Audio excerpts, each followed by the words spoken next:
संकल्पना आहे. मग बाजार म्हणजे काय?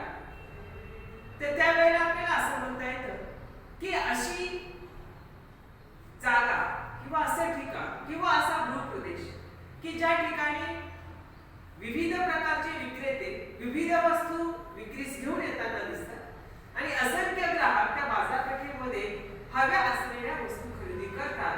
अशी देवाणघेवाणीची जी जागा असते त्या जागेला आपण काय म्हणतो? बाजार असं. मग ही बाजाराची जी काही संकल्पना जी आहे ही वस्तूच्या मागणीवरनं वस्तूचा पुरवठा असेल या स्थितीवरून तयार होताना दिसते. व्यक्ती जेव्हा वस्तूचं उत्पादन करतो तो त्याच्या स्वतःपुरता न करतो, तो उत्पन्न किंवा पैसा जमा करण्यासाठी अतिरिक्त उत्पादन तयार करतो. मग ते अतिरिक्त उत्पादन म्हणजे त्या वस्तूचा पुरवठा. आणि मग हा पुरवठा कोणाला विकायला पाहिजे? ज्यांना त्या वस्तूची काय असते? गरज असते, त्यांना ती वापरण्याची इच्छा निर्माण झालेली असते. अशी वस्तू विकत घेण्यासाठी व्यक्ती काय करीत असतात? मागणी करीत असतात. आणि मग जेव्हा ही मागणी आणि पुरवठा तयार होतो तेव्हा बाजाराची निर्मिती होताना दिसते.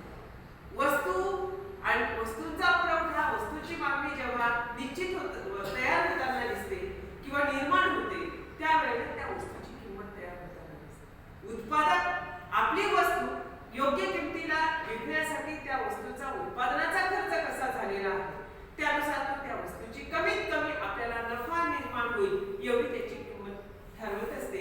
आणि ही किंमत निश्चित कुठे होते? बाजारपेठेमध्ये होताना दिसते, बाजाराच्या ठिकाणी होताना दिसते. आणि म्हणून आपल्याला त्या वेगवेगळ्या अर्थशास्त्रज्ञांनी बाजाराची संकल्पना किंवा व्याख्या स्पष्ट केलेली आहे.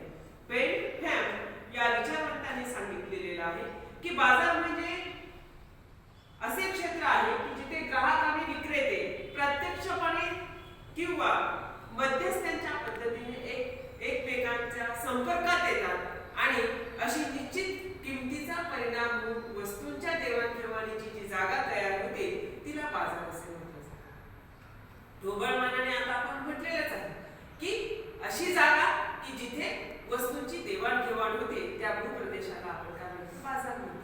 मग आपण पाहतो बाजार हा कसा तयार होतो?